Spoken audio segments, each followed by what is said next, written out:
자, 단일 사례연구 설계인데요. 이 단일 사례에서 우리가 사례 수가 하나구나. 넘버는 1이다. 이렇게 정리할 수 있습니다.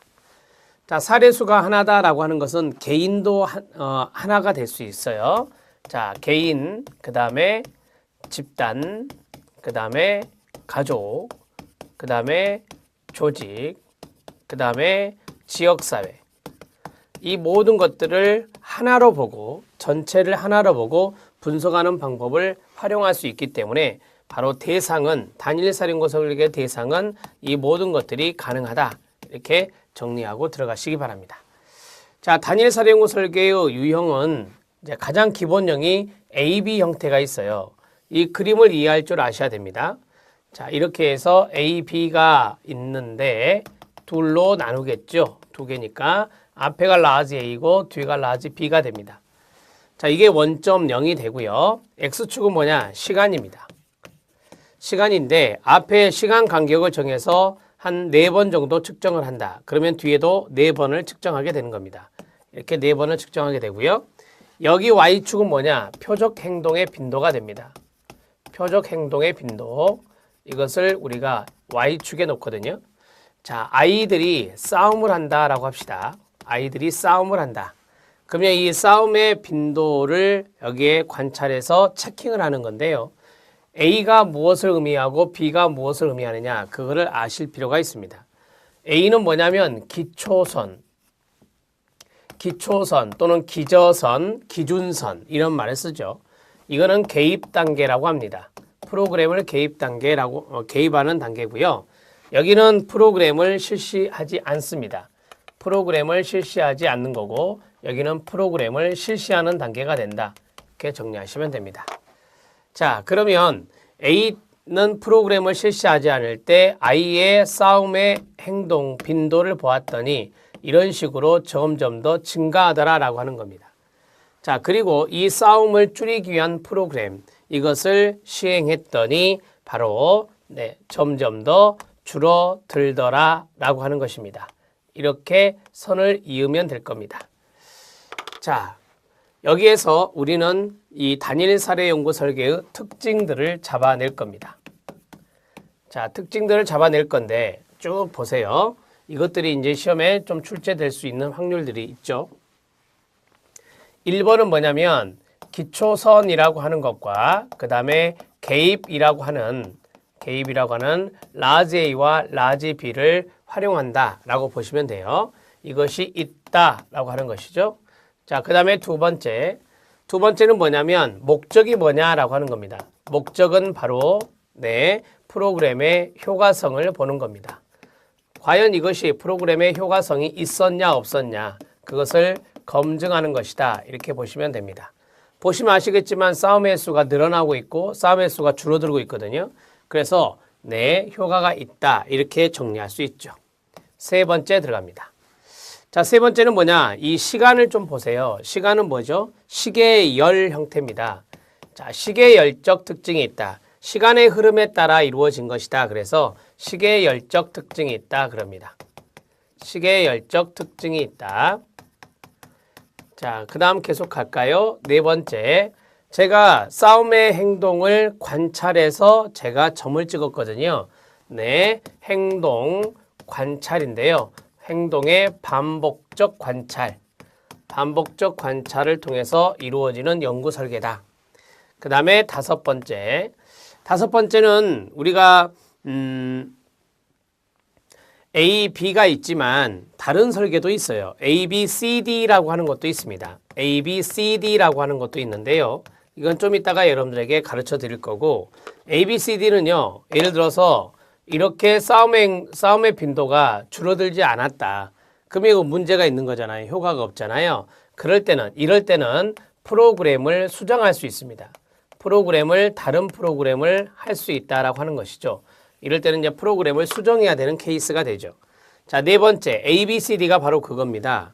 효과가 나타나지 않았다면 다른 개입 방법을 활용할 수도 있습니다. 다른 개입 방법을 활용한 설계가 바로 A, B, C, D가 되겠습니다. A, B, C, D를 우리가 복수 요소 또는 복수 요인 설계다 이렇게 이야기하기도 하죠. 자, 개입 방법을 수정하는 다른 개입 방법으로요. 수정하는 그러한 설계도 있더라라고 하는 겁니다. 6번. 프로그램을 돌릴 때 바로바로 효과가 있는지 없는지를 알 수 있죠. 이게 바로 즉각적 피드백이라고 합니다. 즉각적 피드백이 가능합니다. 실험 설계 같은 경우는 즉각적 피드백이 어려워요. 한참 시간이 걸려야 되죠. 자, 그 다음에 7번째. 대개 관찰법을 쓸 때, 반복적인 관찰법을 쓸 때 나타날 수 있는 게 반응효과라고 하는 겁니다. 반응효과 우리가 배웠죠. 반응효과는 아시는 대로 호손효과라고 합니다. 연구자가 원하는 방향으로 연구 대상자, 관찰 대상자가 행동하는 것을 우리가 반응효과라고 배웠고 외적 타당도 저의 요인으로 배우신 적도 있습니다. 자, 여기까지 정리가 되었습니다. 외적 타당도가 나온 김에 말씀을 드리죠. 8번째, 사례수가 하나입니다. 따라서 일반화가 어렵다. 무엇이 어렵다? 일반화가 어렵다. 그 다음에 여기 위에 있는 반응효과까지 나타난다면 이것은 외적 타당도를 떨어뜨린 녀석이 됩니다. 그래서 다니엘 사령고 설계는 일반적으로 외적 타당도가 낮다 이렇게 정리할 수 있죠. 일반화가 어렵다라고 하는 것은 사례수가 하나이기 때문에 그렇다 이렇게 정리하시기 바랍니다. 자, 저는 지금까지 다니엘 사령고 설계의 특징을 여기 있는 그림을 가지고 저는 여러분들에게 설명을 해드렸습니다. 자, 분석하는 방법이 있는데요. 자, 분석하는 방법은 간단히 말씀을 드리면 첫 번째는 자, 보세요. 여기 그림을 잘 따라오셔야 되는데요. 자, 여기 있는 A를 보면 최하점이 여기고요. 최고점이 여기입니다. 여기가 평균이 되겠죠. A의 평균은 이쪽에 표시가 되어 있는 거고요. 지금 이걸로 한번 해볼게요. 자, B에 보면 여기가 최고점이고 여기가 최하점이잖아요. 그럼 평균은 이 정도 됐겠죠? 네. 자, 그러면 여기에서부터 이만큼 떨어졌잖아요. 그래서 효과가 있다라고 하는 거죠. 자, 평균 비교라고 하는 것이 있어요. 그게 통계적 분석인데요. 통계적 분석이 있는데 통계적 분석은 최고점과 최하점의 평균을 비교하는 겁니다. 평균을 비교하는 것이다. 이렇게 정리하시면 됩니다. 통계값을 내서 비교하는 겁니다. 두 번째는 시각적 분석이 있습니다. 시각적 분석은 말 그대로 그림이잖아요. 그래서 그래프 또는 그림을 활용한 시각적 분석이 있다. 이렇게 보시면 됩니다. 자, 세 번째는 시각적 분석은 그림을 활용해서 하는 거고요. 그 다음에 우리가 아까 개념을 볼 때 상담사가 개입을 할 때 그 개입이 효과가 있었냐 없었냐 이렇게 본다고 했잖아요. 임상 현장에서 상담 프로그램을 할 때 얼마나 이게 효과가 있는가를 볼 수가 있거든요. 그걸 임상적 분석이라고 합니다. 자, 이거는 이제 상담 프로그램을 실시할 때 상담 프로그램 중에 상담 프로그램의 어떤 진행 중에서 프로그램을 진행하는 도중에 우리가 임상적으로 이거를 분석할 수 있습니다. 그리고 이게 적용이 되느냐, 적용 가능성도 타진해 볼 수 있겠죠. 자, 이런 것들이고요. 그 다음에 이제 이론적인 분석이 있습니다.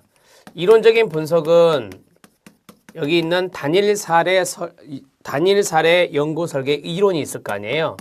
단일 사례 설계의 이론에 입각해서 분석한 것입니다. 입각한 분석 이렇게 정리하시면 돼요.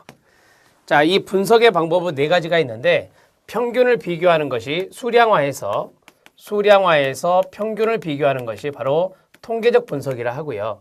그 다음에 그림을 활용하는 것이 시각적 분석, 그 다음에 상담사 선생님이 상담 프로그램 진행 중에 이것이 어느 정도 효과가 있고 그것이 얼마나 임상에 적용될 수 있는가를 보는 게 임상적 분석, 단일 사례 연구 설계의 이론에 입각해서 분석한다면 이론적인 분석이 되겠습니다.